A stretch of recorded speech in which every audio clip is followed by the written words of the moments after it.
Evening, everybody. Oh, this is the highlight of my day. I just love this time when I sit back and Bev does the free game show and I look and see where all of you are from. I can feel the excitement building. I hope you can feel it too. But how cool is that we're just this group of kindred spirits all interested in raising our consciousness, but from all over the world. I'm especially impressed with those of you in Europe and Scandinavia who got up at 2 a.m. to do this live with us. It's beautiful to watch it on the video, but I hope that you do get a special zing from tuning in live. And how about a big thank you, a big heart hug to Bev for always coming in early and bringing that special energy to start. Bev, we couldn't do this without you. Couldn't do any of this work without you. And I also want to acknowledge wonderful Lynette, who never comes on screen, but she does so much in the background for my radio show and for scheduling my reading. So it's just a beautiful team that's assembled to help with this work. And of course, I have to mention Ty, who does so much that people aren't aware of. But how about all of you? I noticed there's some of you that are joining us for the first time tonight, and I'm excited. I'm happy for you because hopefully already you're feeling the high vibe. I do apologize in advance because you may have trouble sleeping afterwards. I know I usually do and Bev usually does. It takes us a little while to come down. But here's a hint right off the bat. You can actually bring your chakras in. Do a chakra clearing kind of in reverse because they'll be really open from all the love and the high energy. So let's see. Oh, a quick announcement. I didn't tell Bev I was going to make this public, but Ty and I are planning to get in the bus and go down to the villages in early March. And I hope to do a channeling session for the public at Unity of the Villages on Sunday, March 8th. Now, we still have to ask the church if that date is available, but if it is, we'll be there. If it's not, we'll choose another night. So if you're not on my email list, you may want to be because we'll send a special announcement in the newsletter about that and also through all the regular channels in the villages. Also trying to line up a presentation for villagers at one of the rec centers while I'm down there. Really looking forward to seeing my dear friends back home there. So let's see. Before we get started, let's just all come together energetically with a little invocation, all righty? If you would join me, please, let's set our intention so that we get the most out of this time and all create a nice resonant field here. Let's just close our eyes for a second, get centered. Take a nice deep breath and exhale nice, long, and slow.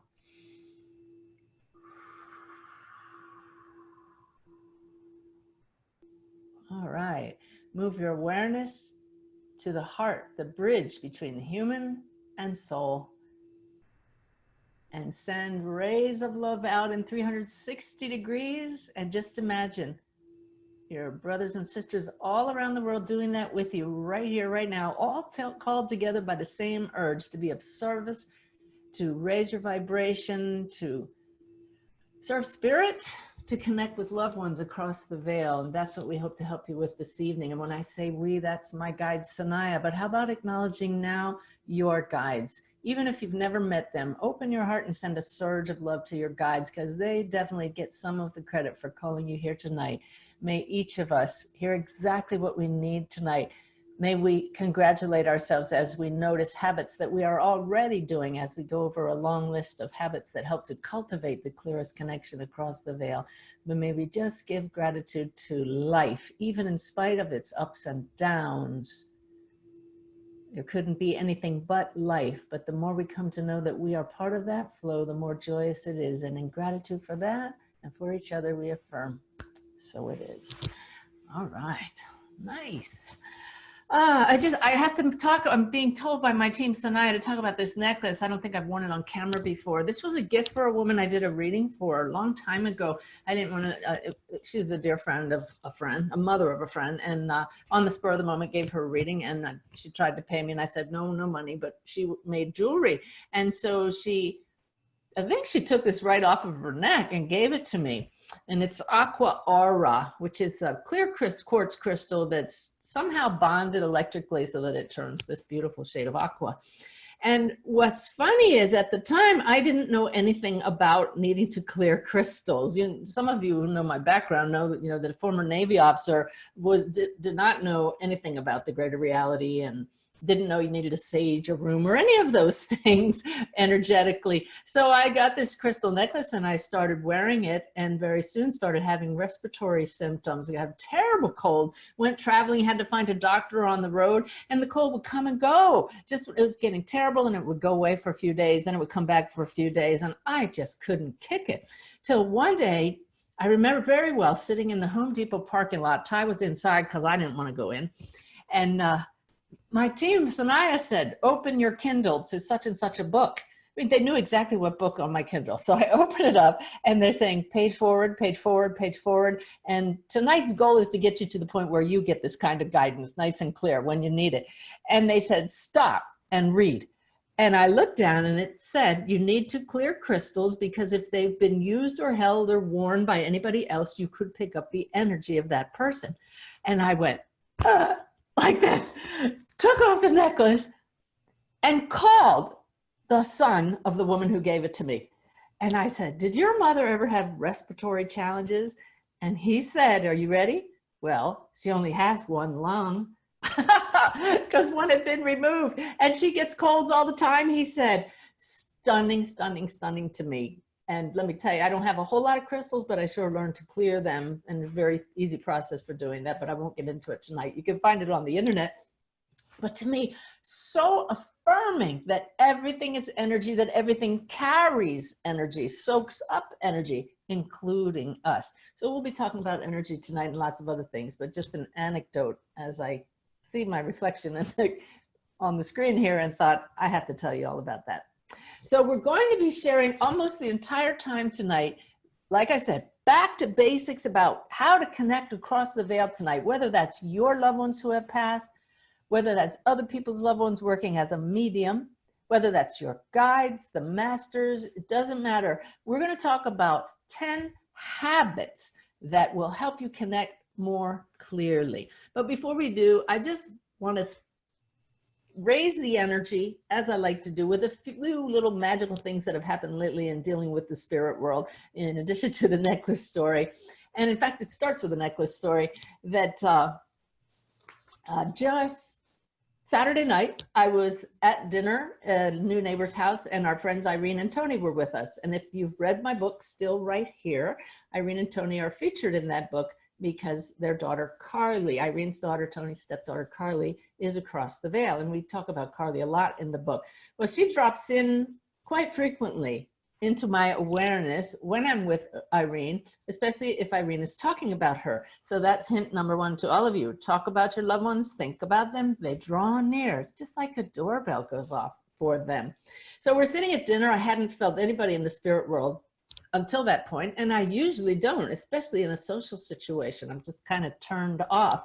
But suddenly Irene said something about Carly, talking about her hair or something, and there she was.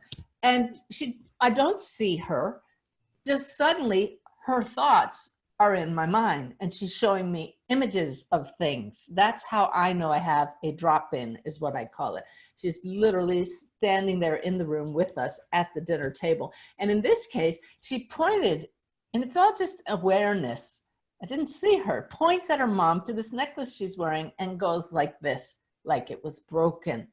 And I got in my left brain for a little while, and some of you will recognize how we tend to do that, analyzing, now how can that be, because she's wearing it. Now you're talking about that necklace, but I just interrupted. I said, excuse me just a second, but Carly's here, and I repeated what she showed me, and Irene threw her head back and started laughing, and she said, it is this necklace. I put it on tonight, and I must not have clasped it correctly because it came apart and fell on the floor right before the dinner party. And this is the kind of thing that just is so validating. And I hope for all of you who have loved ones across the veil to know that they truly are here for the most mundane things. So then I didn't feel Carly. It's just like at a dinner table, you don't focus on one person, but you know they're there, and the conversation goes on. And then Irene starts talking about a grandmother, and I hear Carly as if she's sitting right next to me, and I hear she was sitting right next to you. And Carly says, I have my grandmother's ring. And so, of course, I voiced that to Irene, and she said, yeah, and I'll send you a photo tomorrow. She had my grandmother's ring, and she sent me a photo the next day by text to validate that. Dinner conversation goes on. And one more thing, and it's really awesome how each one of these items came in an instantaneous burst of knowing the whole thing she was trying to show me. I looked at Irene, I said, one more thing, Carly, just to validate that she's around you today, is showing me you were typing on your keyboard and you had a problem with one particular key. She's stressing that, and it's just one, and it caused something to get messed up. And she said, yeah, I was typing a big long email to so-and-so with helping parents heal on the board, and she wasn't paying attention to the screen, and she looked down and she had turned the caps lock on, and half of the whole message was in caps. And so we all just rejoiced. The people who were hosting the dinner knew I was a medium, but had not experienced anything like a drop-in before, had never had a reading, neither one of them. And I loved seeing the look on their faces, because those kind of current event things that I didn't know really will kind of knock your socks off and rock your world a little bit when you can't deny that something's happening here. And what's happening is their world is our world, and they're right here with us. And when the two worlds come into phase, it's much more clear. That's why I'm going to be talking about habits, lifestyle this evening. So let's see. Let's see. That was the perfect timing for the drop-in. So it served more than just the purpose of being fun and loving and wonderful at dinner. It boosted me because I had had a kind of iffy reading earlier in the week that knocked me off balance. And the next day I was going to be doing a gift of a reading for a new friend who is also a shining light parent. She has a daughter across the veil, and I said, I want to get to know your daughter across the veil before I get to know you any better. Why don't you come to my house for a reading? So she did come in, and we had a beautiful, beautiful session. So if any of you read my post on Facebook, Brenda dropped in, Brenda, my friend, my new mediumship guide, right before the meeting reading, and she said, don't worry, Suzanne, her daughter's here. I've got her with her. And anytime Brenda drops in on me, she seamlessly inserts a current event with Lynette. She's our mutual friend. So as Brenda said, don't worry, Suzanne, she's right here, she showed me a piece of toast and told me that somebody in Lynette's house had burned toast either that day or the previous day. And I quickly texted Lynette because the woman was due at my house any minute. And Lynette texted back and said, yeah, my sister who she lives with, burnt toast. It was either that morning or the day before, making peanut butter and jelly sandwiches. So again, mundane thing, but I don't know when the last time I burned toast was, and it was very timely and accurate. Well, here's the thing. In the reading, well, no, at the end of the reading, got lots of great evidence. Mom was so happy to have the validation that her daughter, of course, is still with us.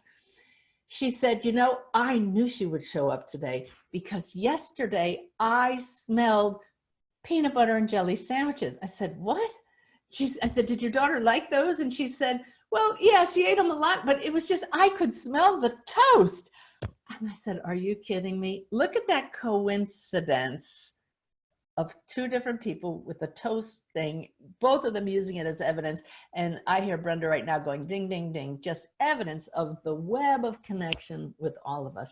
So I say these things just to help us celebrate. We're all connected. The fact that all of us come together for these webinars, we're entangled now. It's a beautiful thing. Brenda is doing a great job as my new mediumship guide. For those of you who didn't hear, my guide for mediumship for the last 11 years has been Boris, and I love him to pieces, but Brenda is a guide in training. And let me tell you, she's doing great. Just this past week, I got a new symbol for my library of symbols. Actually, about 10 days ago, I had brought through a spirit from the other side who had drowned. Now, I've brought through maybe 5 drowning cases in all of my readings, and it's been very challenging for me to sense that's how they pass. And this time in the reading, I saw this, and I knew it was waves. And when it came with other bits of evidence right in close proximity, I knew, and that's the key, when you know. I knew he had drowned, and the sitter, my client, confirmed that. And I immediately, this is what you do when you have something that you see will come up again and possibly come up in future readings. Stop for a moment, pause, silently say to your guide, your helper, that's a good one. Let that be our symbol. So now in the future, any spirits who pass from drowning, they will get a briefing from Brenda or Boris before a reading, and they say, oh, you passed from drowning, you need to show this to Suzanne, and she'll know right away. That's how symbols work, how we build our library of symbol. She also gave me another new sign this week. Sometimes it's really hard to feel a child across the veil if they were very young, or I don't know if any of you have this experience, but sometimes in the case of suicide or drug overdose, I have a real challenge feeling the spirits at first. It's almost like they're standing back. And in fact, if I don't sense them and then find out there's a child across the veil, I feel, and then that is the case. So this time, instead of struggling, twice this week, I saw this symbol, which is baby, a child across the veil. But usually this is my symbol for miscarriage or a baby that was only a year or younger. So we're not going to have a whole list of evidence, not going to have a well-developed personality that we can share with the client.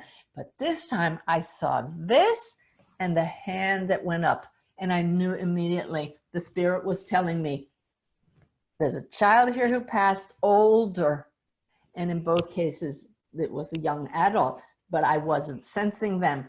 And the spirits and Brenda clearly noticed that was going on, so they gave me the symbol. Do you see the intelligence, the creativity of those across the veil? They will work with you if you work with them. Ask for new ways of seeing things. Ask for new symbols. When you see something new, see if you can sense or know what they're trying to show you. And again, if that appears that it'll work in the future, say, good one. One of my challenges has been names, getting names, but oh, it gets better all the time. And I have said to the spirits, how about putting a name tag on and writing the name on the name tag? And it hasn't worked until last week. A week ago this weekend, happened right in the middle of a public reading I was doing. Saw the name tag, saw the name written on it, and that was somebody that they had hoped to hear from. And in this week in a reading, all of a sudden I'm seeing the names written out in thin air instead of hearing them. And the accuracy really went up this week. Now, you know, how long have I been doing this? And thousands of souls I've brought through. I hope that encourages all of you that there's hope for all of us to constantly improve. Okay, don't worry about it. But there is I'll tell you a story about names in a second. But while Brenda had dropped in on me in meditation, I asked her a question. I said, Brenda, what is the best way you can tell me? Give me a new analogy to describe the fact that all of us are offspring of one source, that all of us are extensions of one divine mind. Give me a new analogy for describing that we are not separate from that source.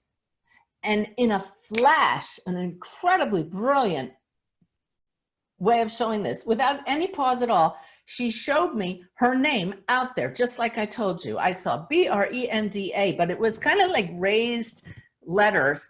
And then in a flash, they all jumbled up together and then dissolved. And it came with this knowingness that Brenda, the letters in the name Brenda are from the alphabet. And all of us arise, it's like the letters are part of the alphabet. You can't have the name Brenda without the alphabet. The letters are not separate from the alphabet. And so for a while we have the form of Brenda, but then it can just go back into the alphabet, yet the essence of Brenda, or state your name, or anybody who's passed, is still there. I just thought it was brilliant. Again, isn't that cool? So just ask and you shall receive. That's part of one of the things we'll be talking about later tonight. And then one final thing before we move on to the list is trusting spirit that if there's a lesson for you, the medium, you, the one who's doing the connection, they will choose just the right sitter to let that lesson happen for you that won't interfere with what the sitter needs. So I did a reading sometime in the last month, and I was stunned at how many names came through accurately. I was getting the names of multiple aunts, uncles, brothers, fathers. It was amazing. And the client was thrilled. And I had a few things from mom and dad, but personally, I was not thrilled with the connection. I really couldn't capture their essence. Yet I was getting all these names, and she kept saying, oh, Suzanne, this is a great reading. And inside I'm thinking, this is not a great reading, because I really am not feeling them as well as I would like to. I know they're around, but it's just not locking in. Well, at the end, she was thrilled, and I just satisfied myself with thinking, well, what is the point of mediumship? What's the point of connecting across the veil? To show the continuity of consciousness. And she felt that. But when it was over, as I advise all of you, anytime that you want to improve your connection, stop and ask your guides, what happened there? How could it have been better? And suddenly I was shown, there's a medium I know who gets amazing names in the readings. And people are very impressed with that. And it seems to be a thing with mediums and many times with sitters that we feel that, oh, you get a name and that's a really big deal, which is why I've kind of raised the bar with myself to get names. And yet when I watch that medium work, I don't feel a presence. I don't feel the essence. And Spirit said, now you see. It really is so important, which is what I teach, to get that essence. And they're trying to get me to stop paying attention to names. And when it's important for your sitter, the names will hopefully be there, as happened for me this morning. But it's funny what we humans put value on. And this is what I'm saying, that my sitter was not at all upset with the reading. She thought it was wonderful, but Spirit chose her because they knew she wouldn't be upset. They showed me. Now you see why it's a beautiful thing to truly capture the essence, the emotion, the feeling that comes. I know they showed me the loved ones deliberately held back, stayed back, so I couldn't feel their full energy, and they're all just throwing the names at me. So I believe all of this has unfolded for me as a lesson to not put so much emphasis on names and to really push myself to capture the essence, to know what the Spirit's trying to say, to feel what they want to get across. That is the richness of a connection across the veil. And that's why we're going to spend the rest of this evening talking about how to get to that point. How does that sound? Sound good? I will stop after every so often and answer questions from all of you about anything, about what we're talking about, but any questions. I know that some people sent questions into Bev in advance, excuse me. So just stand by for her to do that. In fact, before we get rolling, nope, Spirit says don't answer questions right now. They said keep rolling and just get things going here. So the last two webinars, I really love the feedback from so many of you about me sharing personal stories and things, challenging things that have happened in my family's life. But because of the teaching, the lessons, the insights that ensued from that. But I really thought it would be great to get back to the basics. And so I asked Spirit, what is the best thing, Sanaya, the best thing to share with everybody tonight? And they said that we've shared a lot of tools, practical tips over the last 2 years of doing these webinars, practical tools like how to make the shift, how to write to loved ones across the veil and listen and hear the messages they send back to us, specific tools about meditation, the Bless Me method, all about how to lift your vibration, how to expand your aura, how to clear your chakras, all of that we've covered. But tonight, what they wanted me to share with you is a list of habits, practical practices that we do throughout the day, every day, throughout our life that result in a clearer connection when we sit to connect with Spirit, that result in us being able to sense a drop in when someone steps near, that result in us having an easy connection when we want to reach one of the masters, when we want to communicate with our guides. So everything we're going to discuss tonight is a way of turning up your light. As I went over the list, I said to Sanaya, you know, a lot of people are going to say, well, I know that, I know that, I know that. And I hope you do. I was a little worried that some of you might say, well, this is really obvious. This is really basic. And yes, it is. But put together these 10 habits, if this can become our way of life, boy, if this was everybody's way of life, it would change the world. But we're not here to change the world. We're here for our soul to shine, to turn up our light. And so the thing is, those across the veil can see your light, and they see everybody's light. And those across the veil know a medium when they see the light. They can tell by that glow. It's a specific frequency. So insert in these habits the intention to be of service to spirit, to connect with spirit, and you're going to be radiating that frequency. So my big thing tonight is I'm sharing all of these things. Do I do all of these things? Well, let's just say I sure try. I try all the time. Do I do it consistently? A lot more than I used to, because I see the results of it. The point I'm trying to make is I'm no saint, and I'm not perfect, and I'm very human at times. Oh, I had some human stuff today go on. So what did I do? I came up here and cleared my chakras. There's a lot going on still, and that's life. So the thing is, when we're aware of these habits, at least we know what to do to fix things when we go awry. All righty. So Sanaya shared with me an analogy that I shared in my online class that I'm teaching now with the Shift Network, and I'll share it with all of you who might not be taking that class, that connecting across the veil is like you have planted a tree, and maybe you start off with a seed, and that seed is, I want to connect with spirit, whoever that is across the veil, your own loved ones, again, other people's loved ones, guides, masters, source. And if you plant the seed in fertile ground, which you are because you're a soul, and you have the desire to do it, so it's going to grow. But just like we just planted a tree in our backyard here, it needs tending. It needs regular watering beyond the normal rainfall here. We need to pay attention to it and maybe prune the leaves and maybe talk to it. And how about a whole garden? If you want to talk to a garden full of souls, well, that's the way our connection across the veil is. So many people get a little discouraged and they say, I don't have as clear a connection as I would like. Well, this list that we're going to go over tonight can be your test.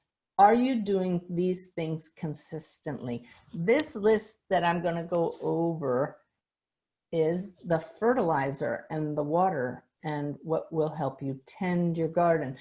To do this is a lot of work, but to live this way is the most joyous way of living. I'll never go back. I mean, I'm still very human. I still have fun. This is not about being all spiritual and you don't have to go live in a cave. It would be actually kind of, I don't know. I just don't want to think of myself as all spiritual. I mean, you should have heard some of the things coming out of my mouth today. But again, this is all about how committed we are and how clear you want that connection. So that's enough of the intro. Let's just get into it. A list of 10 things, and I asked my team to time this so that we don't go over or under. So we'll see how much time it takes to cover all these. Happily, it's video, so if it gets to be too much for you, you can come back and watch it anytime. You may want to take notes, at least what the 10 habits are. So again, these are the 10 habits that cultivate the clearest connection across the veil, and you can credit Sanaya and guiding me as we came up with these and put them in a nice order, but it's not necessarily a priority order. All of them are equally important. And the first one should be no surprise to any of you. It's believe. The habit of believing that you are a soul and you are part of one big web connecting all that is. That means there is a greater reality, and believe that you can tap into it because you're a soul. Now, I can sit here and tell you that all night long and tell you fun stories about tapping in across the veil, but nothing's going to do it better than your own personal experience. If that means starting with synchronicities that show you there's a web, Make note of that. Whatever it takes to build your personal belief system, all right? Not somebody else's. Aim for the experience to help you believe.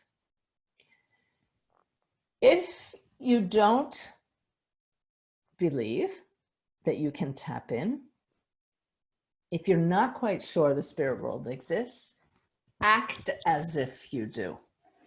The subconscious mind doesn't know the difference, and it will act on what you tell it. So if you constantly tell yourself, I don't believe I can do this, you won't. But if you affirm, I know I can do this, based on your belief that other people can do it. Suzanne said I could. If that's going to help you, quote me on this. But act as if you do, and everything else will fall into place, all right? With everything else we're talking about tonight. It's very important, we're still talking about belief here, to regularly, and I'm talking about throughout the day, examine what you believe in this moment and what you're telling yourself. It's really funny when I talk to people who talk about wanting to connect and they talk themselves out of things. Set a goal to catch yourself saying the word can't right away, or don't. Those two words should set a little bell off in your head. Oops, I'm limiting myself. I'm showing that I don't believe that's possible. Like I used to say, well, I just don't get good names in readings. You won't hear me say that now. So I'll say something like, in my readings, names are coming better and better all the time. It's really awesome. And they are. But they're not going to come if you don't believe it. And so watch your language. That's why I say check regularly. Be the observer from the soul's perspective of your thoughts, your belief system. Watch what you're telling yourself. So important. Also under the habit of believe is be open to anything. I remember when I first started down this path, some of you may know I didn't even believe in spirit guides. Well, I sure do now. I couldn't do this work without them. I hear applause. Your guides will love it if you acknowledge, I believe you're here. So do you really believe you have a spirit guide? Do you really believe in angels? Again, act as if you do. Act as if this is true, and the subconscious mind doesn't know any better. You are opening your field to that. If you state categorically, no, I just don't believe in that, then you are really lessening the opportunity for you to have that personal experience. So maybe you want to take the time to make an actual list of what you believe and where you might be limiting yourself.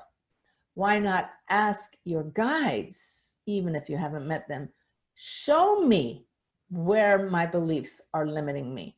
Show me what I really don't believe in yet. Because it's really funny when we don't realize that. I got to the point where I finally believed in angels, but I really didn't believe in archangels. Well, once I learned to believe anything, no, to be open, very different here, be open to anything, then you can test things in your heart.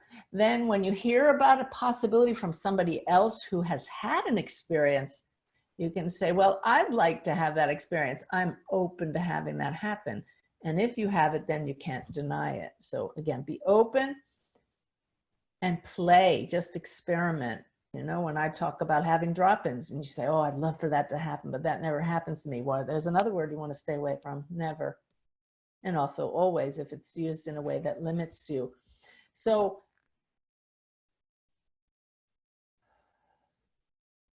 just listen to your thoughts. It's as easy as that. Your thoughts absolutely do create your reality. It's very funny. One of our participants who's paying attention, who's playing with us tonight in the webinar, sent me a text today, and she said, I want to bounce something off of you.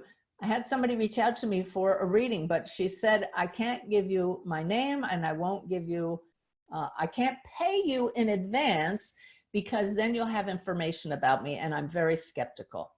And this medium said, well, I got a little bit leery about that, and I thought, well, maybe I'll do the reading. And then the woman wrote back and said, and I'm using somebody else's phone number and email. I'll send that to you so that you can't find out who I am. And the medium asked me, would you do that reading? What would you do? And I said, I wouldn't touch that reading with a 10-foot pole. And why is that? Because that woman's skepticism puts up an energetic wall. I've experienced it over and over. Your thoughts create your reality. Skeptics who are completely closed-minded create a bad reading because that's what they expect and they get it. And then what they've done is they've proven to themselves, because the ego attracts to it situations that prove its reality. They can then go on and say, well, see, that medium wouldn't even do the reading, so that shows they're all fake. So what do you do in a situation like that? Number one, don't defend yourself. You can just say, from my experience, that creates an energetic wall. There's a difference between closed-minded skepticism and open-minded skepticism.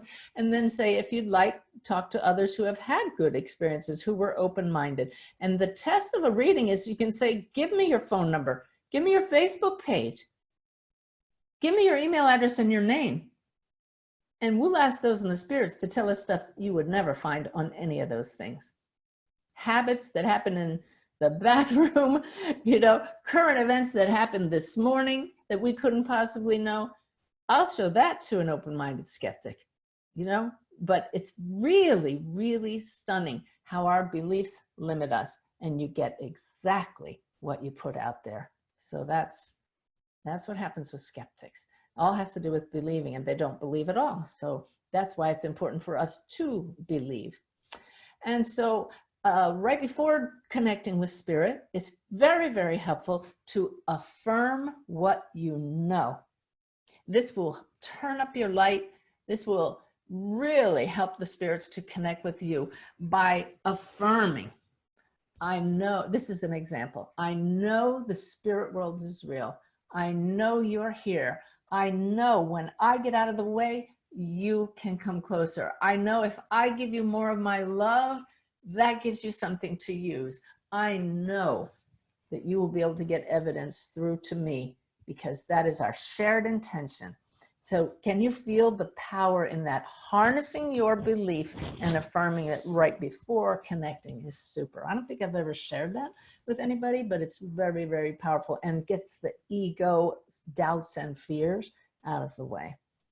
So trust goes hand in hand with belief. It's just going to be there the more you experience yourself that the spirit world is real. Trust that you're never alone. Believe it. You have guides and you are guided. So that covers belief. Why don't we take a little break so I can breathe for a second here and do a question or two before we move on to number 2.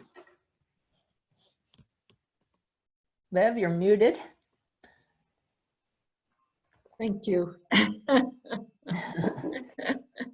had little doggies barking, and I didn't think that would add to the webinar. Wow, so many questions are answered already. Good. Melissa asked, if it's not in our pre-birth plan to be able to connect with the other side, can it happen for us, or is that capability set in stone by us beforehand? I'm asking Sanaya because I've never heard of anybody deliberately being cut off.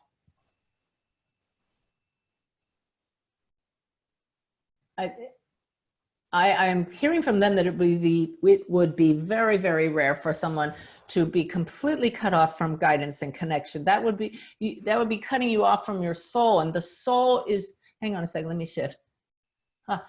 The soul is such an innate part of your wholeness with the human aspect of you that coming to know that is part of every soul's path here. So because of that, as we've said over and over, everybody has the possibility, the potential of connecting across the veil. How much you open that up depends. Is it your calling, and how much do you tend the garden?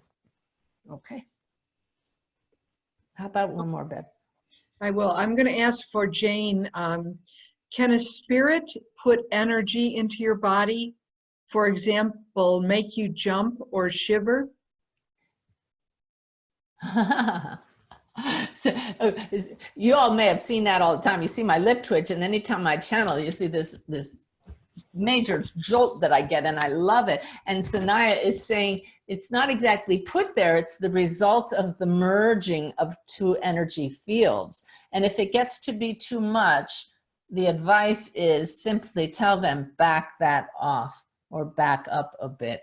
And it's simply a matter of your physiological body adjusting to higher energy. So some people complain of pressure in the head or tingling. Don't be frightened by that, or lightheadedness. But again, if it's too much, they will comply with that.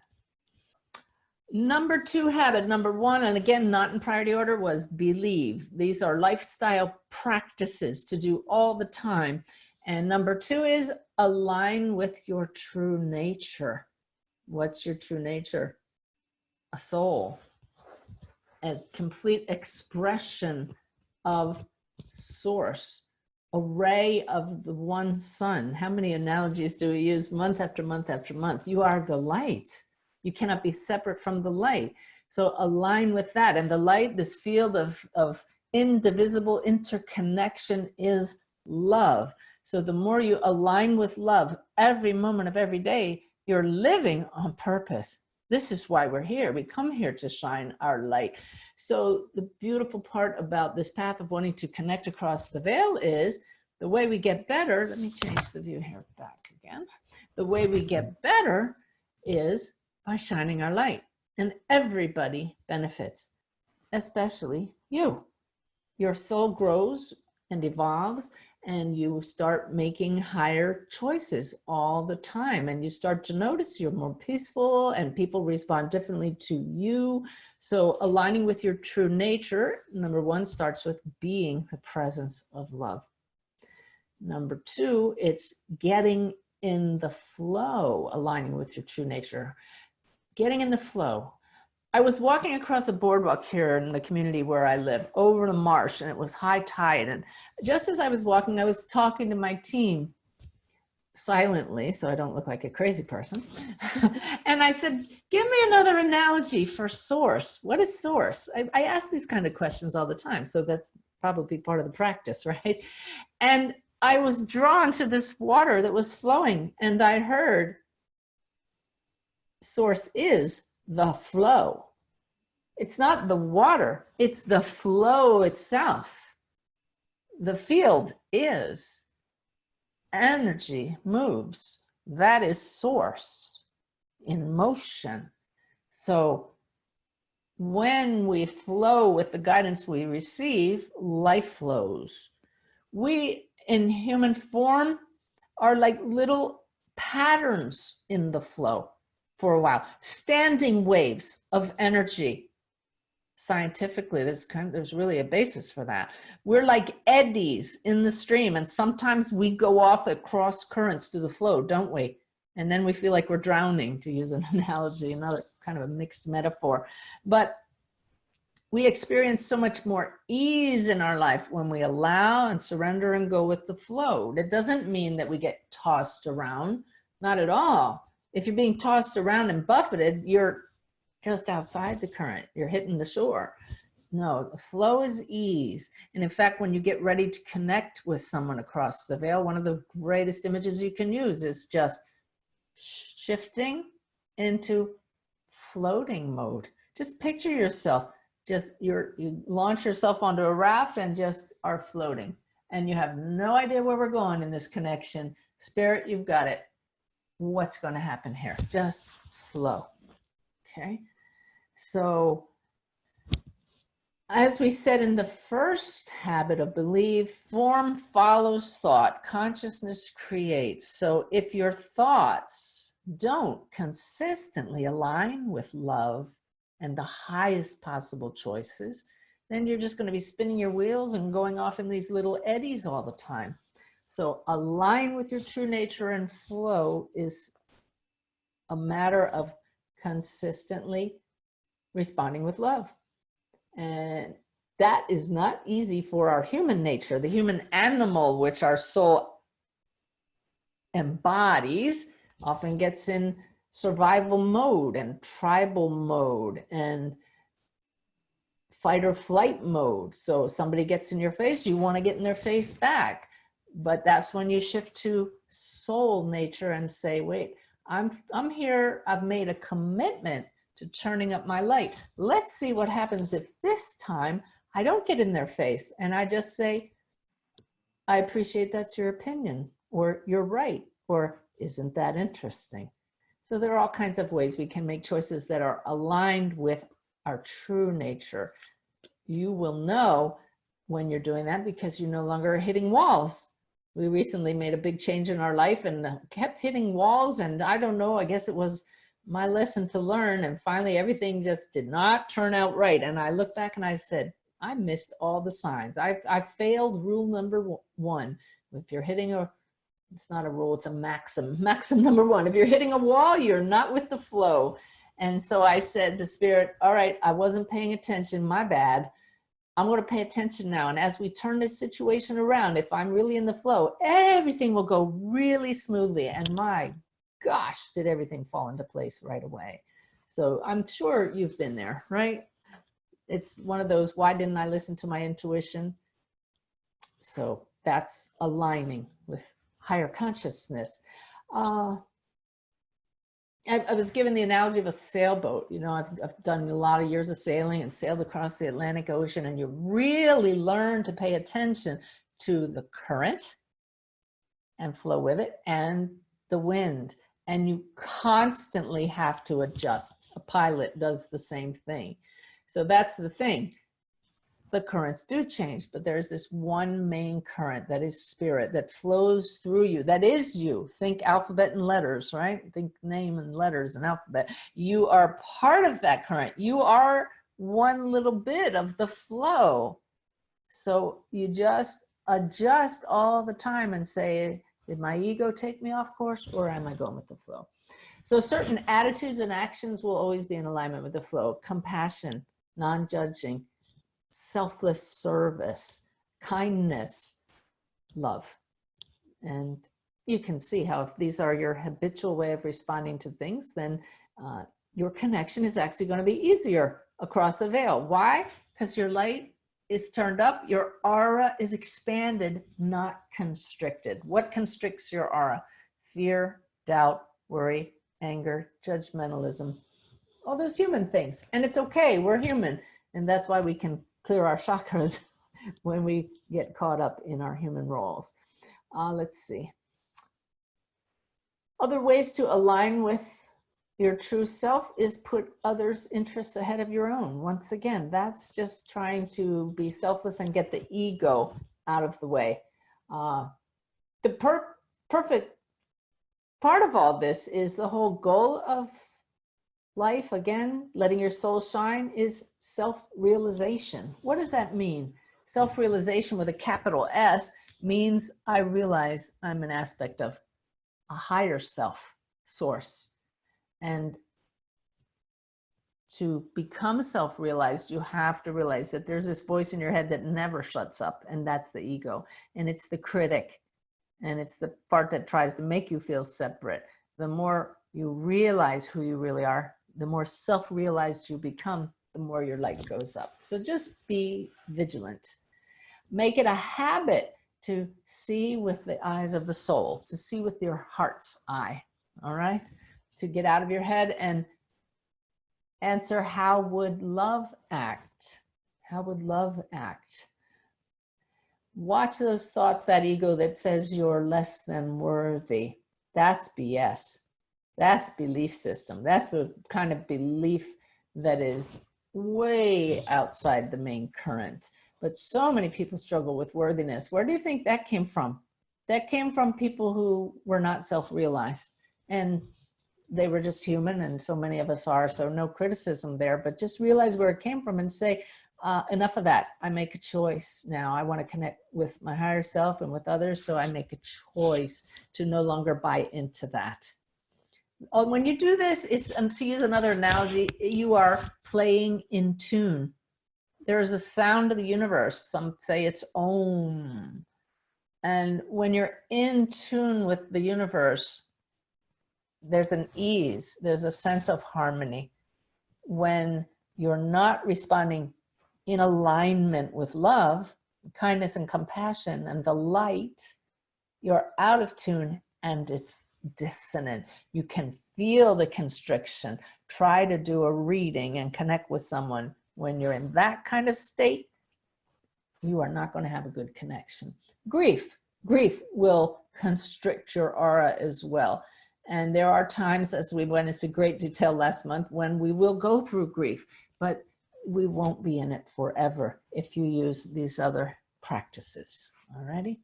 So along with aligning yourself, a few more tips is practicing a miracle mindset.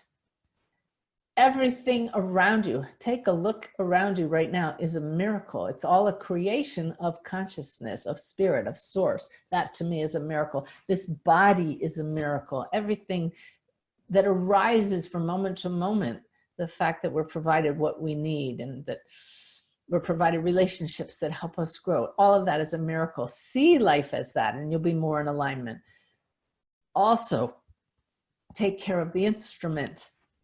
This is the instrument. This is the voice for spirit when you connect across the veil. So it doesn't mean you need to start being a vegetarian, doesn't mean you need to exercise yourself to exhaustion, but fresh air, sunshine regularly is really important. Do be careful of what you put in your body physically and mentally. How much time do you spend watching the news? How many movies with lots of violence do you watch? How does that make you feel? I don't want to be sounding like I'm preaching here. I'm just trying to get you thinking about aligning with your true nature for a greater connection. And then finally, under this category, seek balance. Balance. I used to use the analogy of having a little dial here. We have H on one side, that's our human nature, and we have S on the other side, our soul or spirit nature. And we control the dial. So today mine was turned up a little bit too far to the human side and it didn't feel good. So I cleared my chakras and now we're nice and balanced. Maybe a little bit more to the spirit side, which I love.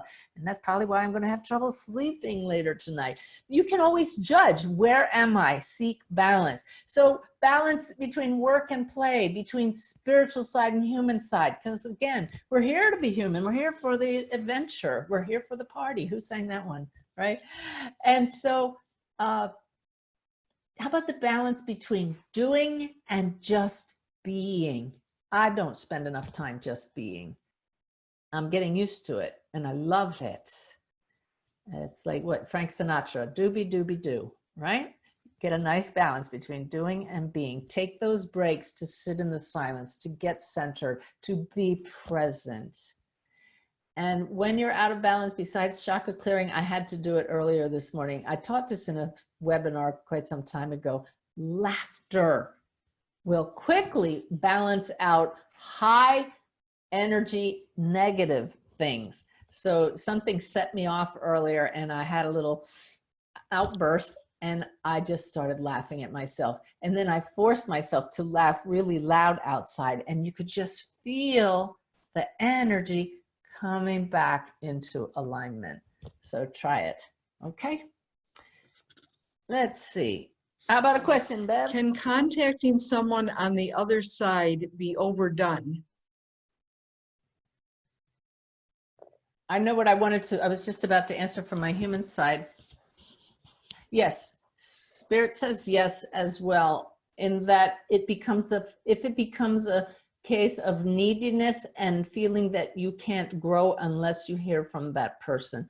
Know that the connection will happen as it serves the greater good, and know that you, just as you wouldn't call somebody continuously here on the phone, use restraint and ask, you know, am I doing this too often? So yes, it can be overdone.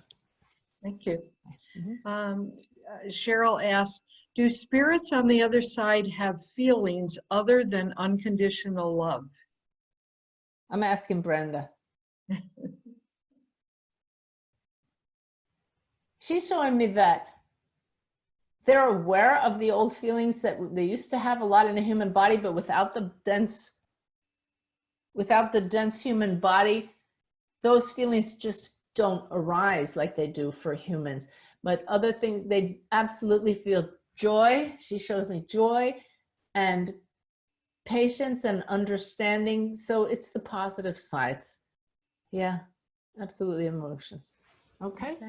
Let me move on, Bev, because we're just getting to number 3 on the list of habits to cultivate a clearer connection. Number 3, intend your desired outcome. So intention is so important. Your desired outcome is to communicate with those across the veil, right? So make sure you have a crystal clear intention. Have a mental image of how that connection will look, not just visually, but what is going to come through in that connection. When is it going to happen? All the time, or when you set an appointment to talk with somebody across the veil? Again, form follows thought. Set yourself up for success by intention. Life will rearrange itself around your consciousness. So if you say, I'm going to do readings regularly and have a good connection, but the spirits aren't allowed to contact me in between, that is my intention. Visualize the setting when you sit with someone. Have a very clear intention that it's going to be a loving environment. And this will all come to pass. If you say, oh, I know I'm going to go into this and I could screw it up, and it could be, you know, I could bring people into my room that I don't like their energy, you're drawing that to you. So have like a vision board in your mind, or actually create one. What is your intention of connecting across the veil? Affirm you're part of a benevolent universe and intend that that becomes clear with every time you connect. Let's see. Use awesome, powerful words as you create your reality with intention. You know, dream big. Don't limit yourself. You say, I get the kind of evidence that knocks people's socks off. I'm not stating that. I want you to make that your intention. I hear from my loved one when I put out the call, and I no longer think it's my imagination. Think big, dream big, you will create that, okay? Feel your desired outcome as part of your intention. I intend to leave this connections feeling uplifted, knowing I've been of service, feeling energized instead of drained. No, it just on and on. This is pretty self-explanatory. And keep your focus on source as you set your intention, and higher consciousness will do everything in its power to bring that power to you. All right, that one was what we call quick and dirty, an easy one. All right, number 4, ask or affirm higher consciousness is assisting you. Ask higher consciousness to assist you. This goes with the maxim that you have to ask. In most cases, guides and loved ones keep back so that you can learn your lessons. But when you ask, they will step in if it serves the greater good. So many people forget to ask for guidance. Like I showed earlier, if you are not happy with your connection, ask your guides, what went wrong? How can I do better? And so I hear some of you saying, but I don't have a good connection with your guides. Ask anyway and visualize the insights flowing to you. This goes back to intention. Visualize that you will receive answers, that you'll be guided to just the right information that will help you with that. Okay. Whew. So this goes hand in hand with believe. You need to believe that higher consciousness exists and that you'll get the answers when you ask the question. As you ask the questions, shift your point of view, shift your awareness often throughout the day. You can ask questions of higher consciousness without going into a deep meditative state. You can ask at any time simply by pausing and shifting your focus to the spirit world. I hope that I model that in these webinars all the time. Just give me a second and we ask, and we'll talk about how to create that space to hear the answer. But establish a relationship with your guides. I mean, to me, they're my helpers, they're my friends. I look up to them, of course, but your guides will tell you they consider you equals. They don't want to be put on a pedestal. Get to the point where you love your guides and know to turn to them for help. This has been one of the biggest game changers for me since I became a medium, is knowing that we're not alone, that I have these helpers here for anything. And it used to be I'd wander around saying, well, I just don't know what to do. And who am I going to ask about this? Or nobody knows the answer to this. Any of you relate to that kind of thinking? Can you feel the difference between wondering, I don't know what to do, and shifting your focus in a deliberate pause with the purpose of asking your guides for guidance, or asking a loved one who has passed for guidance, and directing that question from your heart, from your soul, to those souls in the spirit world. It's the difference between a flashlight with non-coherent light that goes out and fills a whole room, and a laser beam with coherent light that goes directly to the person in spirit you're asking. You are going to get an answer. It may come right away or not, but get in the habit of doing this over and over again and really setting that intention for a relationship. Some of you may get tired of me saying this, but Einstein was right. No problem was ever solved at the level at which it originated. Look around you. Challenges, right? No challenges in the spirit world. I go up here, right? But the spirit world is here and here and here. It's just a reality that's out of phase. We're a little bit of cross currents to it. With intention, belief, and making the shift, knowing it's right here, aligning with love, shining our light brighter. We believe spirit is right here. We ask the question and the answer comes. It's that simple. Okay. And again, when I shift to Sanaya here, I don't see them. I never see them, but the answers are right there. And I feel this loving presence because I asked. I said to them, I need to know you're with me. Let me feel you. That happened in meditation. So you do that often enough, regularly enough, and you will come to love and to know your guides intimately.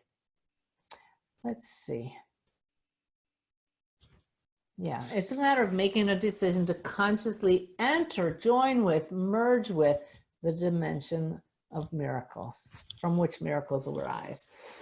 How about in general, once a day or every other day, sitting quietly, connecting with intention, with higher consciousness, and simply directly asking the question, what do I need to know now? If you don't have a specific question, that can be a great one. They love when we ask.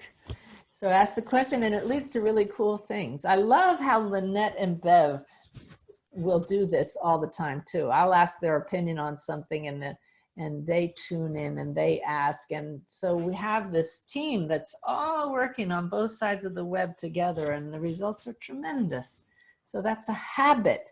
These are all habits. So it's not just a one-time thing. You get in such a practice of doing this regularly, you'll wonder how you ever wandered around and got anything done without the guidance from above, within. Same thing, okay? Going above, going within, these are metaphors for coming into phase and merging with higher consciousness, of which you are already a part. You can't be separate. You simply shift your focus to the higher dimensions of the higher frequencies of which you're already a part, the same rays of light. All right. And just once again, know that love is what fuels this connection. So you can see how all of these steps are just all connected. Believe that it's possible, align with your higher nature, intend to make the connection and ask the question. do this all the time. And when you sit to do a reading or connect with your loved one, it's just as simple as saying, hey, nice to feel you. How about a few questions, Bev, before we move on? Sure. Stephen asks, is there ever a time when spirit around us should be pushed away versus welcomed?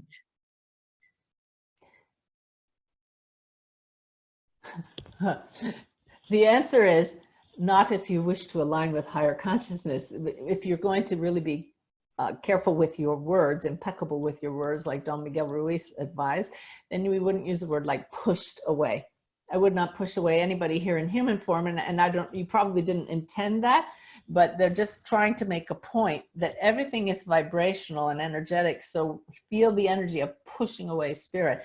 You can, just like with human beings, go to your heart and say, this energy does not feel resonant at this point. Please step back, or you must step away. And that's not pushing. That's firmly setting boundaries. If you don't want to say please, if you want to leave, absolutely no question that the energy must step back. You just say lovingly, you must step back now. And that's it. Okay. Another one? Angelique asks, when connecting to spirit, have you encountered a loved one coming through who is hesitant to talk due to their religious beliefs during their human life? Oh, wow. Not a single one. Not a single. I have connected with some who were hesitant to talk, but never for that reason. And I'm not saying that that doesn't happen to other mediums, but I can only speak for myself. And I haven't heard, if I think of other mediums I know, I haven't heard them say it either. So it would be interesting to ask the question of others.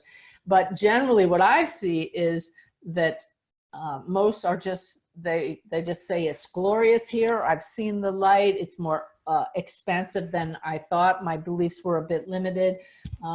Most are just affirming that their beliefs were helped them, but they couldn't even touch the reality where they find themselves now. Okay. One more? Jan and Bob ask, do all animal communicators have animal spirit guides? Yeah. The answer to that from Sanaya is a most resounding yes. It's because of the soul's connection with the animal world. They're telling me that draws those in the animal world to them. And to be sure to ask, what is my guide? Who are you? And you'll find that. Okay, that's a cool one. That's fun to hear, huh, Jan? All right. Thanks, Bev. Okay. All righty. So habits for increasing the connection across the veil. I talked about believe, align, intend. By the way, I tried to make an acronym out of this and it didn't work. You know how me and my acronyms, bless me, no fault, BS, and you cannot make one out of all these. So it's just a list. So number 5, a biggie, mind your motives in connecting across the veil and connecting with others' loved ones and connecting with your own. And we already touched on that in that perfect question, didn't we? Can we bug those across the veil too much? If your motive comes from a neediness, then there's a lesson for you here to learn. So that goes right in line with this one. The highest motive I have found that we can have when connecting is, may the greater good be served. And that's a beautiful one, because we at the human level may not always have the higher perspective. We certainly, from this point of view, don't have the perspective of spirit. If you really learn to expand and integrate into your wholeness and become super coherent, you can get the bird's eye view of what's going on. But until that point, just walking around in normal human consciousness, just set the goal. When I connect across the veil, may that serve not just myself, but everyone involved, especially those across the veil. All right, so if your personal goals include others, all the better. I remember doing readings once, and somebody, this was way back, like 7 years ago, I was offered this amazing sum of money to do a reading for some business leaders. And I was stunned that they wanted to do that. And let me tell you, the connection was cut off by spirit. It was embarrassing. I couldn't even talk about it for years. And spirit says, make sure your motive is always in the right place. And I had to be honest with myself, you know, that money got in the way there. That's really hard to admit, but it was such a lesson for me in why do we do this work? It's always for the soul's growth. And let me tell you, my soul grew as a result of that, which is why I do pray always, may our lessons be as painless as possible. But I like to quote Viktor Frankl here under this one about motives. Some of you have heard me share this in a classroom situation. I'm going to read it so I don't mess it up. Viktor Frankl was incarcerated in the Holocaust and kept an incredibly positive attitude and wrote the book Man's Search for Meaning. Fabulous read. But he said, do not aim at success. So if you're a medium and you want to have a really great reading, or you want to stand up in front of a crowd and do an awesome demonstration of mediumship, don't aim at success. And you may say, what? Frankl says, the more you aim at it and make that the target, the more you're going to miss it. Success cannot be pursued. It must ensue as the unintended side effect of one's dedication to a cause greater than oneself. I love that. And ever since my hard lesson, I mean, my heart was in the right place. I got into this work because of my stepdaughter Susan's death. I knew it was about the healing. When somebody came out of the blue and offered me that just kind of brought ego right back in. And it's why I've been offered several TV shows. And I said, no, it's not about that. I know the ego could get wrapped up in that way too easily. What is this about for me? And for each person, I'm not saying don't be on a TV show. If somebody offers it to you, each person's going to be different. But it's really amazing what happens when you don't aim at success. If your goal, as Frankl said, is dedication to a cause greater than the self, success just happens. It's a beautiful thing. It ensues from pursuing the bigger picture. So that's what Mind Your Motives is all about. Hopefully your motive is serving and bringing more love into our world. And then everything else just flows.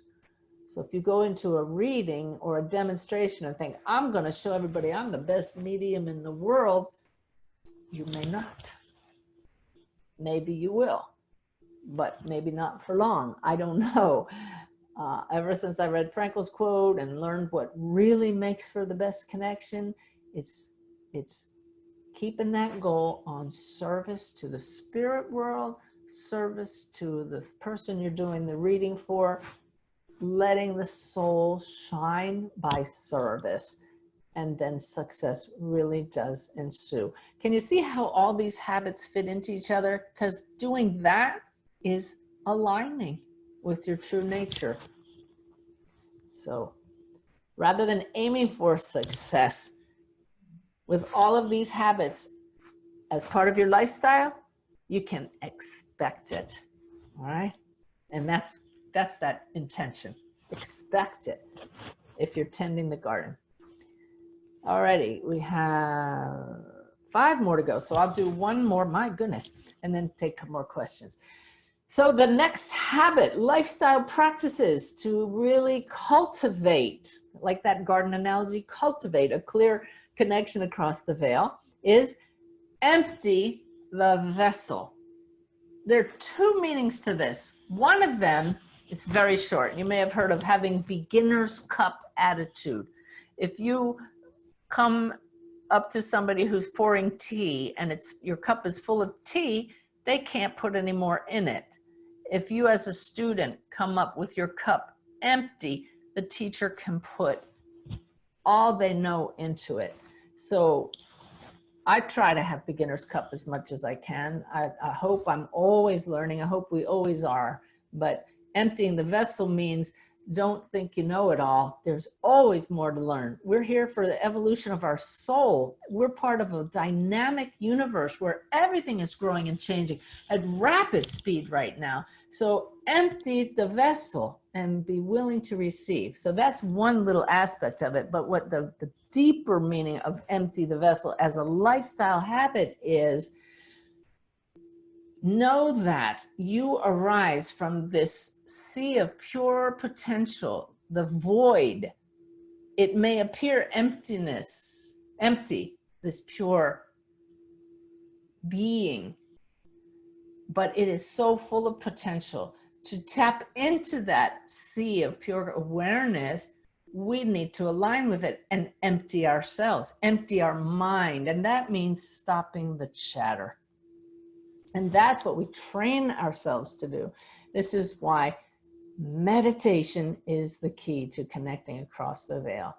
To me, the number one most important way we cultivate that connection is a daily, and okay, so you miss a few days now and then, but a daily practice of being silent.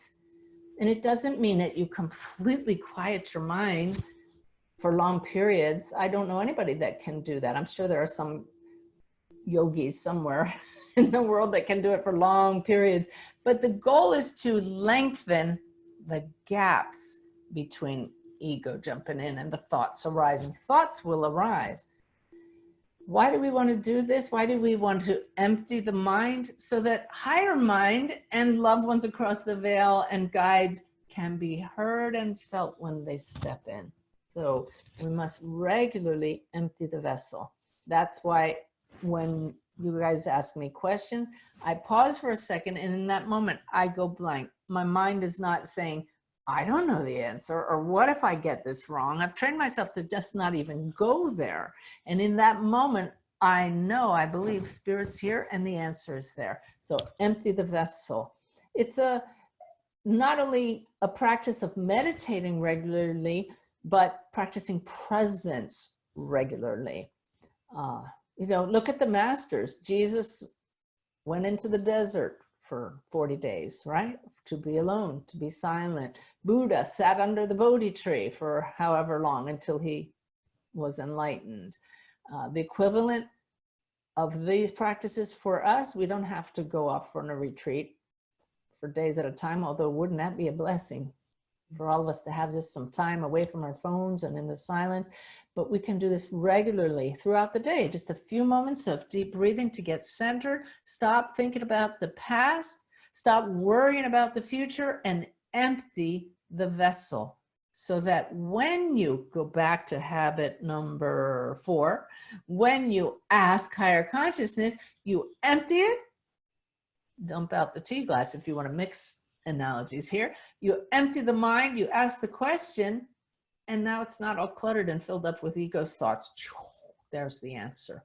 When you sit to connect with your loved ones who have passed, and you believe this is possible, and you set the intention and you align with higher consciousness, you know how to empty it because you have a daily committed practice of tending the garden of your consciousness. And you know how to empty the mind because you have noticed your thoughts coming and going in the training periods of meditation.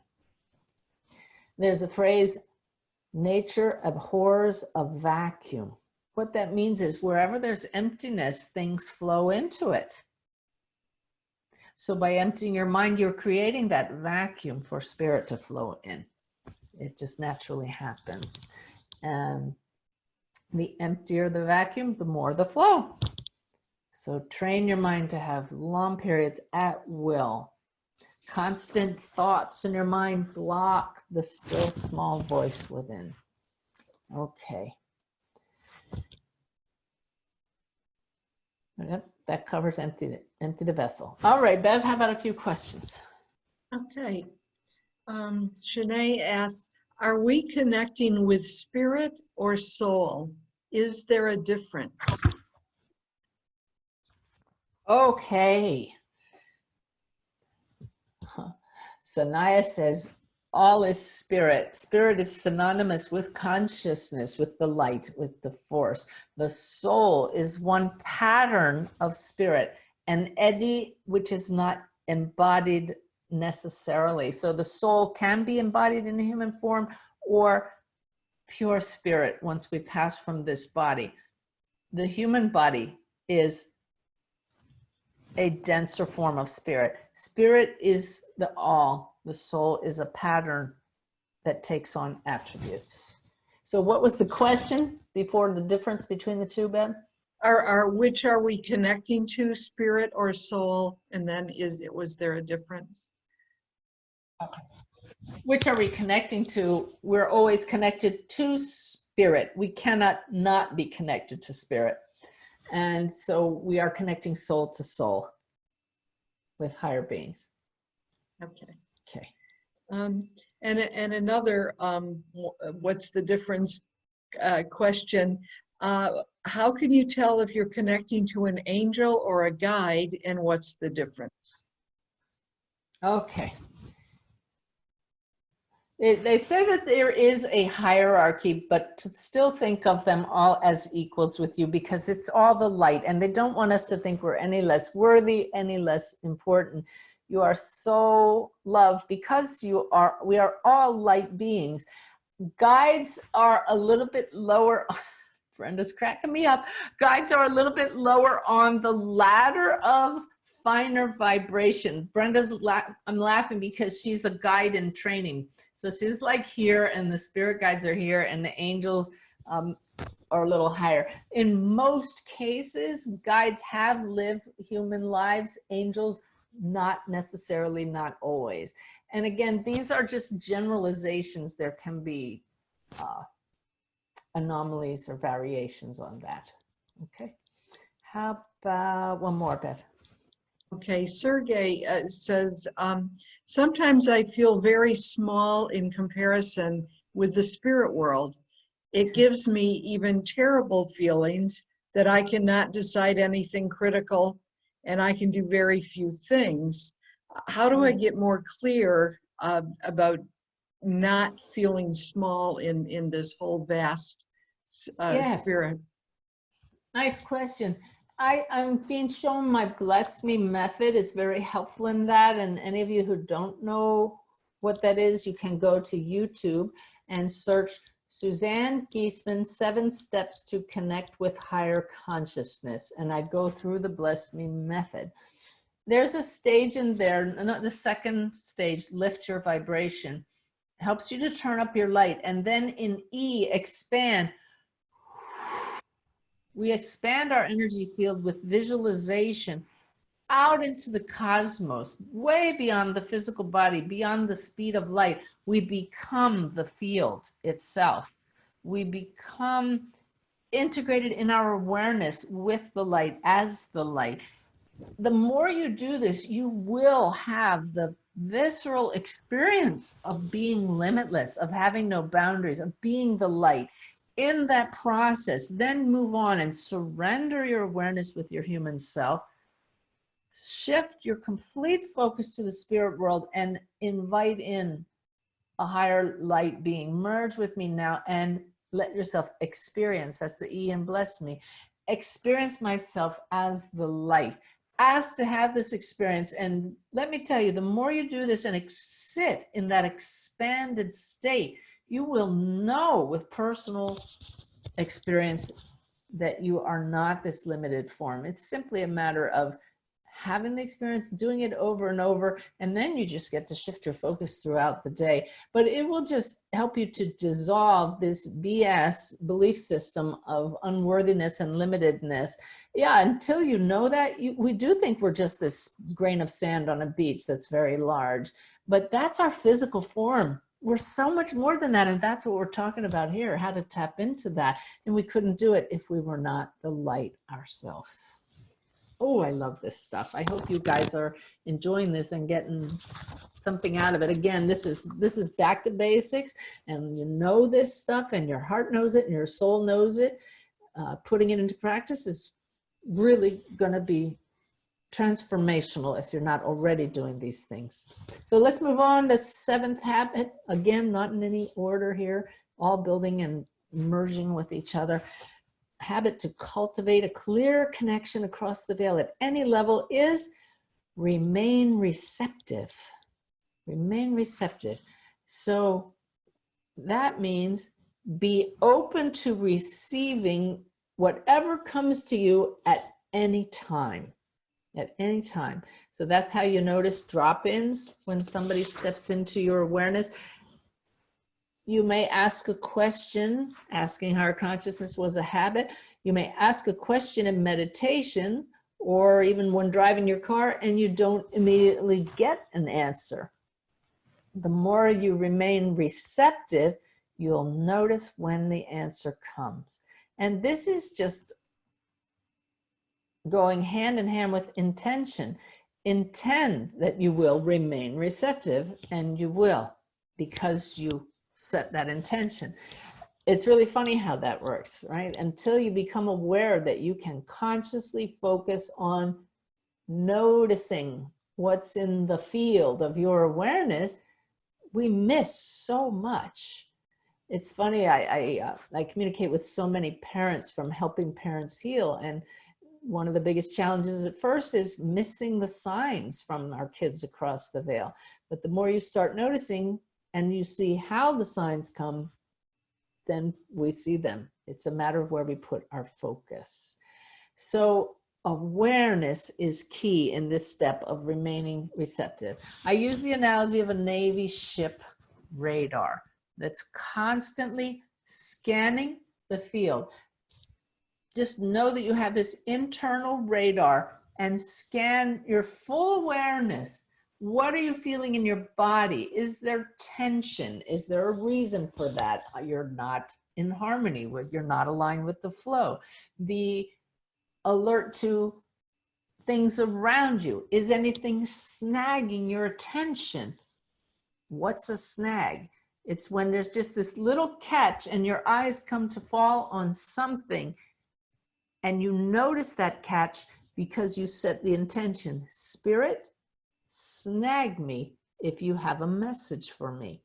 So as you're talking or walking around and suddenly you just notice something, that catch is a snag. Pull the thread. Because you were receptive to it, Spirit was able to say, there. They grab your consciousness and highlight something for you.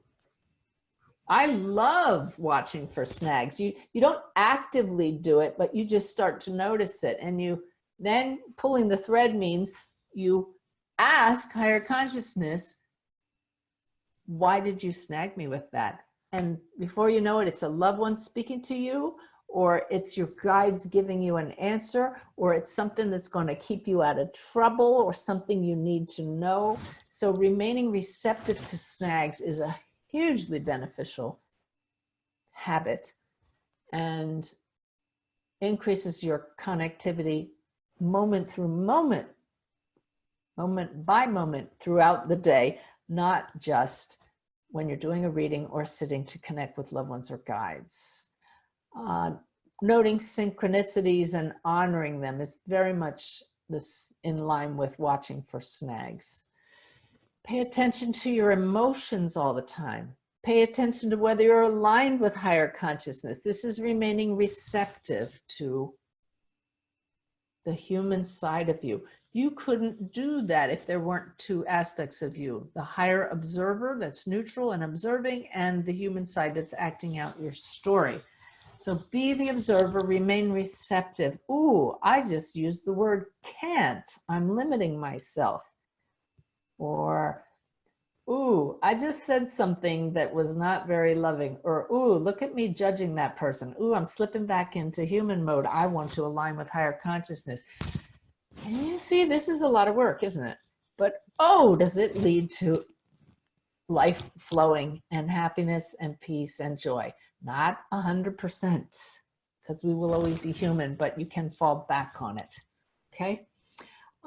Stay in the present moment as much as possible. That is what will really help you be receptive. Monkey mind, Focusing on the past, worrying about the future, again, blocks your receptivity. Shame and guilt hugely block the flow as well.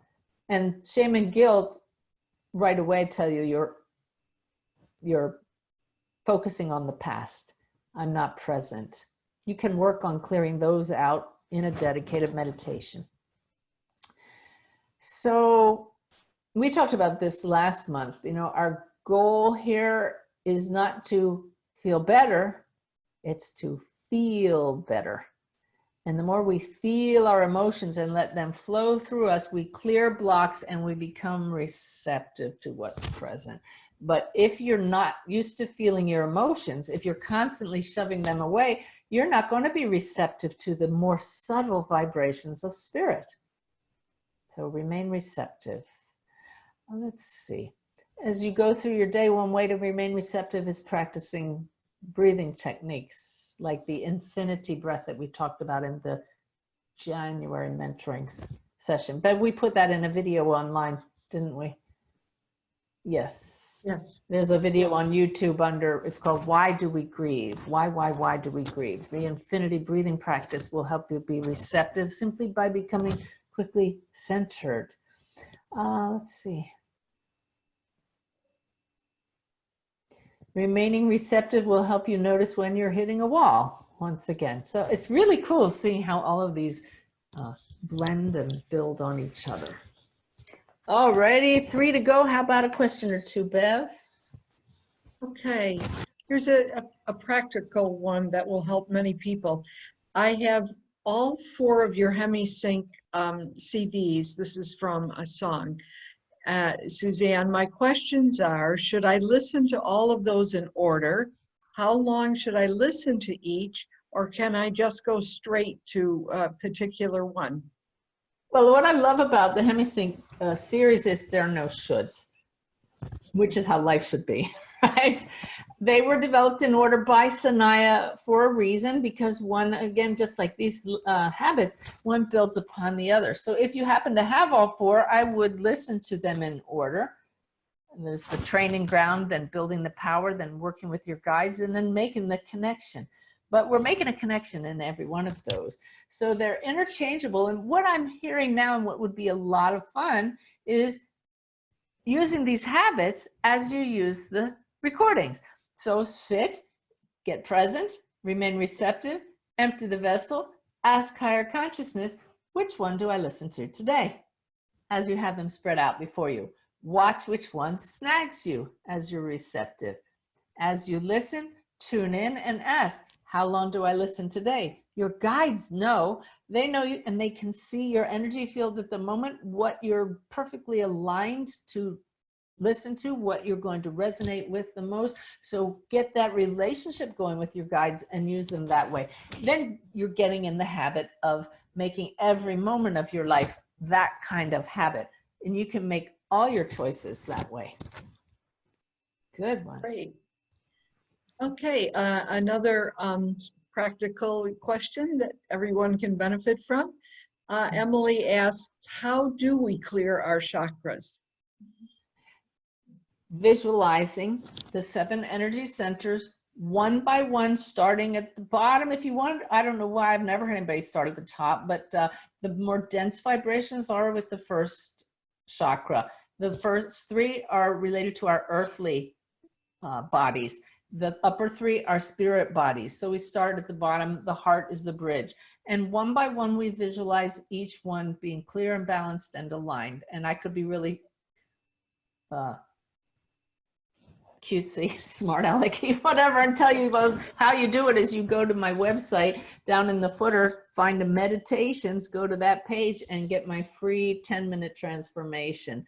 That's a perfect example, with beautiful music channeled by Frederick Delarue specifically to clear the energy in your chakras.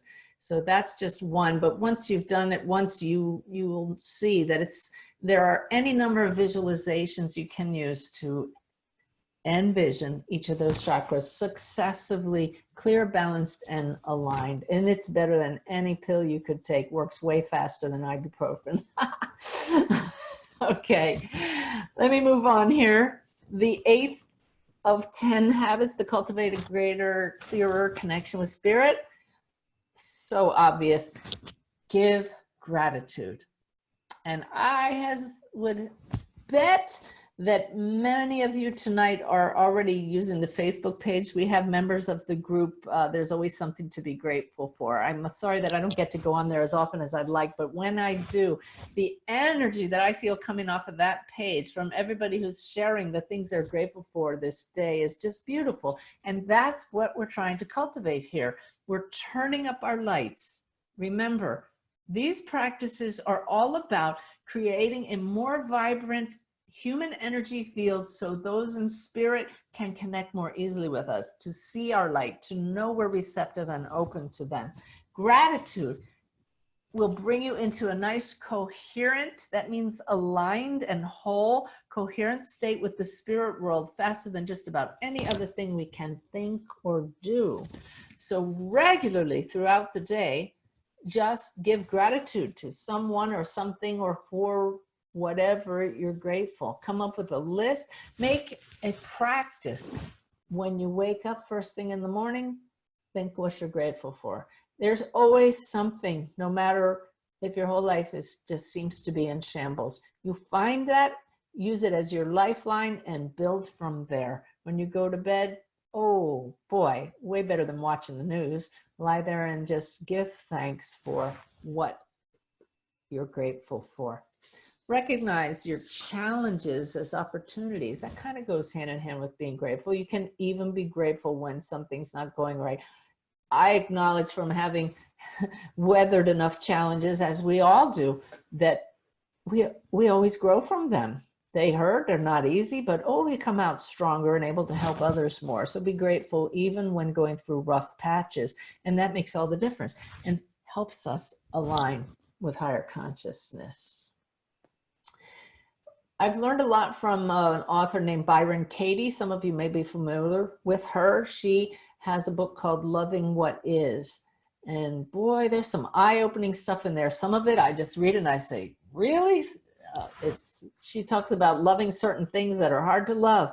But when you look at things at a vibrational level, it really makes sense. From the higher perspective, everything is in perfect order always. There really is only the light extending itself. So when we can learn to accept and allow, and again, be grateful for things, then we are turning our light up instead of constantly dimming it.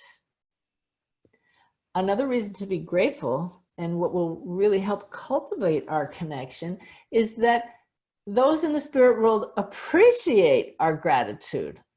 And it's easier for them to draw near. Think about it. If you give a present to 2 different people and one of them really appreciates what you give them and the other one doesn't even acknowledge it, you're going to direct your energy more to the one that's giving you back a gift, right? So spirit is going to be there for you all the time anyway, but you're creating a resonance by appreciating. I like that imagery.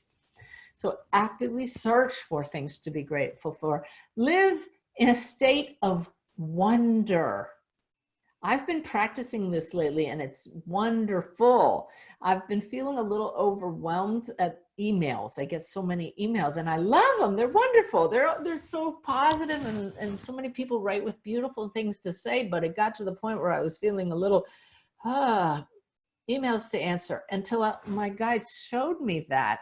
And they said, live in a state of wonder. And now every time I see an email, I catch myself. That's that awareness and remaining receptive. And I was in the habit of saying, oh God, more emails. Feel the difference between that and how wonderful an email. It's really awesome. And it's a habit. It's a habit. Let me change the view here. So it may sound silly, it may sound Pollyanna, but where in your life are you in the habit of saying, oh, not this again? Or, oh, I have to go to work. I went into some office the other day and everybody was rejoicing. Oh, it's Friday, it's Friday. And I remember feeling that way before, but it's interesting, the attitude that, well, what you're missing out on this beautiful moment right here, this wonderful opportunity right here to be receptive to spirit by looking ahead to the weekend. And then next thing you know, it's Monday. Isn't that the human way? Yeah, so cultivate a state of wonder, and it just goes hand in hand with gratitude. So just realize that source, spirit, is joy itself and is joy us. And the more you can align with that, with gratitude for being an aspect of that, the more enthusiasm and joy and wonder will just be part of your life. Can you see how spirit will see your light when you do that? You're just unrestricted joy expressing itself. And this will cultivate a connection with spirit. When you're not feeling these things and you sit to connect, you will really notice the difference. This is why this is an important habit to get into. If you sit to do readings, you'll know I'm not on top of my game right now. I need to be shining my light. What is going to get me there? Well, sitting here expressing gratitude, a sense of wonder, a sense of excitement, and whew, you're right back in the flow again. All righty. Spirit says, answer a question. Okay. Leanne just asked this, and it's an important clarification. She said, you talked earlier that it's possible to contact spirits too often. Is it the same way with our guides? I just heard at your beck and call. I love that. Why I'm laughing is this is the way when you have a relationship with them, the answer is something you wouldn't expect, and it's just right there. It's impossible. But the caveat is they will not always answer if the lesson is yours to be learned through your personal choice. And so if you're used to getting answers and you don't get one, you will know, there's a lesson here for me. And my funniest story was driving to a book signing in downtown Toronto. We left 3 hours early to go 18 miles, and they had blocked major highways. There were parades and construction. We had barely gone a few miles in an hour. Well, I know I can tune into my guides, and they will tell me within minutes what time we're going to arrive. I'm just so used to doing this with them. I'll start to stress, I'll tune in, and they'll say, you can relax, you will arrive at 2 minutes after or 1 minute before, and it's uncanny. In this case, on the way to Toronto, Ty's driving and it's not looking good. And I said, I'll tune in. And I asked the guides, what time will we arrive? And it was dead silent. I turned to Ty and I said, we're screwed. There's my spiritual side. And in fact, we didn't make it. We were so late. It was awful. But this is why we cultivate that. We can never call on our guides too often for something as simple as, am I going to arrive on time? All right. How about one more, Bev? Okay, Emily asked, do you mostly connect with spirits who passed recently? Is it possible or likely to connect, for instance, with my grandmother who passed 43 years ago? Okay, personally, mostly it's with the more recent ones, but that's only because it's what serves the greater good, and it is in alignment with who the sitters want to hear. So again, it's so important what your sitter's intention is. They don't need to tell you, the medium, who they want to hear from. Their intention and consciousness and request draws those specific loved ones near. And so if it serves the greater good, the bigger picture, those loved ones will come through. So if you want to hear from a grandmother, it doesn't matter how long ago she passed. If you're calling her from your heart, and it will serve the greater good, meaning your soul's growth, her soul's evolution, maybe those around you, by hearing that grandmama's still around, she will come through. So I've tuned into people who passed 50 some years ago. I tuned into some great-grandfather from the great-great-grandfather from the Civil War, because the man was doing genealogy and had some artifacts of that man. It was very cool. And can you see, though, how we're all connected and how each person's consciousness creates that reality? Ooh, I love this stuff. I hope you're all enjoying it too. Thank you for sharing this night with us. So 2 more habits to cultivate a clearer connection. Number 9, play the part of a soul who knows you're in this world but not of it. Play the part. So what's the difference between that and aligning with your true nature? Well, you act as if your dreams are fulfilled right now, okay? You don't go around saying I'm the world's greatest medium or I have this great connection with my child, but you just say, you just know with full confidence, you hold that energy pattern in your field. This is who I am. This is the law of attraction in action right now, right? Get your human side out of the way. Acknowledge, I'm in this world, but not of it. I surrender the story I've been playing. Recognize your human doubts and play the part of the soul. Rise up, rise above this story and be that which you are. Don't lower yourself to human nature the way sleepy people do. And again, this is very much like aligning with higher consciousness, but the difference here is don't succumb to gossip. That's being in this world and feeling like you need to be of it. Don't play the victim. Watch out for sympathy. There's nothing wrong with getting a little sympathy. It's very healing. If you've had an operation, if you're sick, if somebody died, it's very healing for us. But there's a limit to that when it suddenly keeps you in the story. So play the part of a human being, play your role, but don't become such a method actor that you forget you're in this world but not of it. That's what I'm getting at. Play the part you chose to come here to play.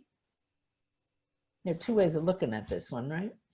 Play the part of the soul, but also play your role. I hope I'm being clear with this. Play your role as a human, enjoy it to the hilt, but don't get so caught up in it you forget you're a soul, okay? Watch out when you catch yourself complaining.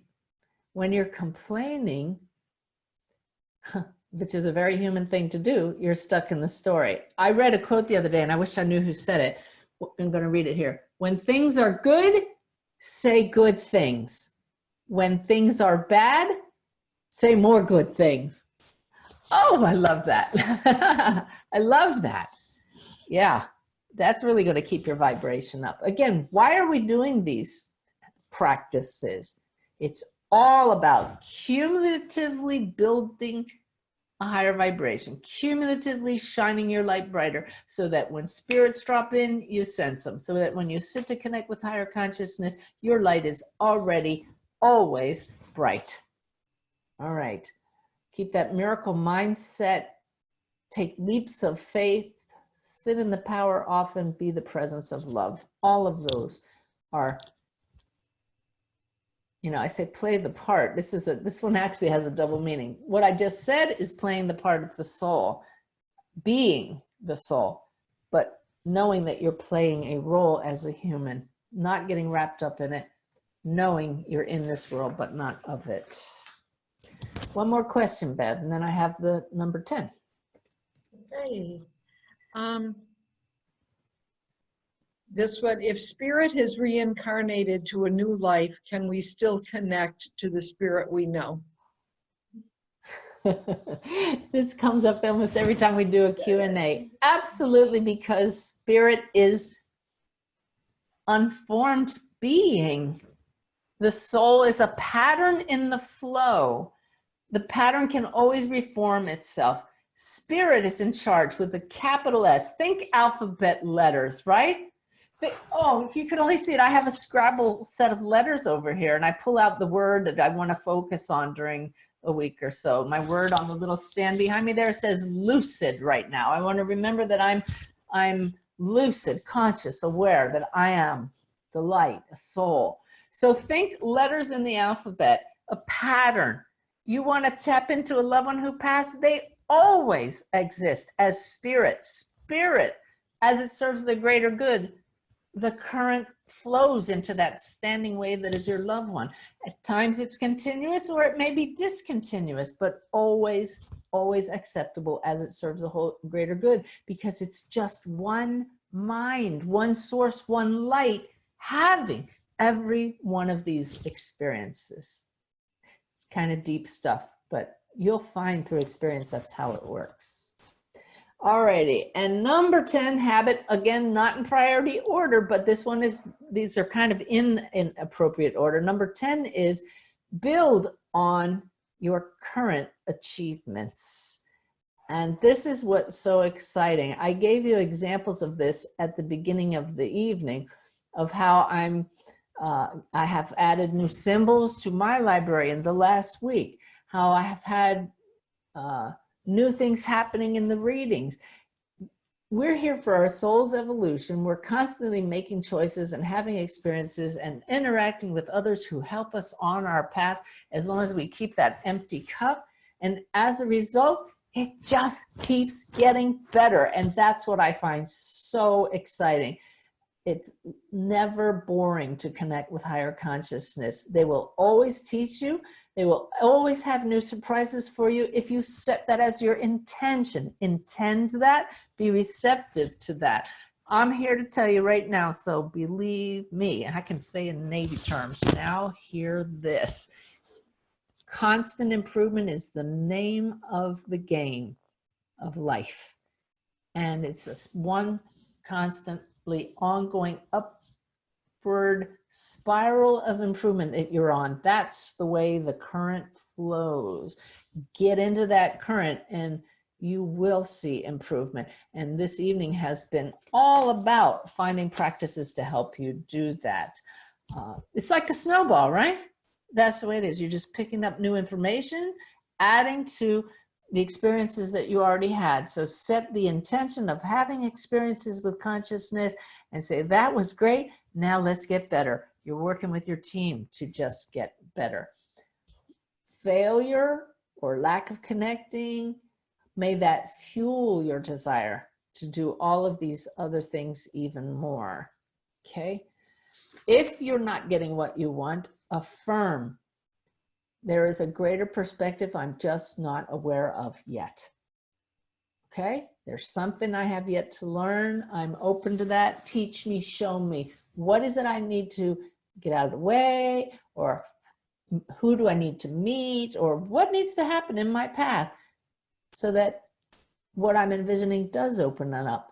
Am I envisioning something that's in service to the greater good? Teach me, show me. So expect delays in this constant improvement, because the earthly realm is the realm of time delay.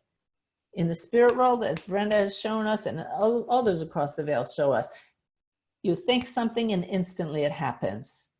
Here, we don't always see the results of our cultivating right away. My God, I've been doing readings for 11 years and I'm just now starting to see names written out. What's up with that? Well, I told you why. That was a major lesson for me. So I can waste time being impatient and frustrated and think I'm a failure, or I can say, I can't wait to see what the lesson is in this. Meanwhile, I'm so grateful for X, Y, Z. I'm hearing myself right now using awareness. And I really do sound like a Pollyanna, but I guess that must be my middle name, because this is a beautiful way to live, guided. I was not always like this, trust me. And I hope that it feels good to you and that you're enjoying the same benefits that I am. So refuse to become discouraged, just trust. Trust that all is in perfect order, but do ask regularly, am I on track? What do I need to adjust? Persist no matter what. Keep going. Don't give up. I can look back now and see if I had given up, I wouldn't be where I am. We can all do that. Where you are is perfect. Your seed will open up as it will, but you can fertilize it with these things and continue to clear your mind with meditation, align with higher consciousness, and you will continually create a better connection. So look at the time, 3 minutes to 10. I said to Spirit, we need a 2-hour webinar. And they said, don't worry, I love it. I just want to summarize, of all the things we talked about, I do find that certain things are key. So to me, the keys are belief and awareness. Awareness all the time, constantly, for thoughts, emotions, snags, signs. What is your current point of view? Limited or limitless? Key are your intentions. Why are you doing this? Your motive. And your commitment to your soul's growth. That's what all of this has been about tonight, to tending the garden, to turning up your love light, so that those in the spirit world see you with ease. You're shining so brightly, they zero right in on you and say, boy, are they making it easy for me to connect with them. That's our goal. So there you have it. I noticed we still have a lot of you with us, so I'm really grateful that we didn't put everybody to sleep. Actually, I can't see you all, so you could be sleeping for all I know. Anyway, hope to see you next month or on my radio show. I have some great guests coming up in the next couple weeks. This video will be available hopefully by Friday. Bev always puts beautiful special touches on it, and it takes a while for her to do that. Thank you, Bev. Thank you all for joining us. There's so many that I don't think we're going to try to bring you all on right now. It just becomes like a zoo. So can we just open our hearts and wave at each other now anyway? All right. Oh, I love you all so much. The energy is fabulous. You're responsible for my insomnia tonight. But thank you. Many blessings and good night.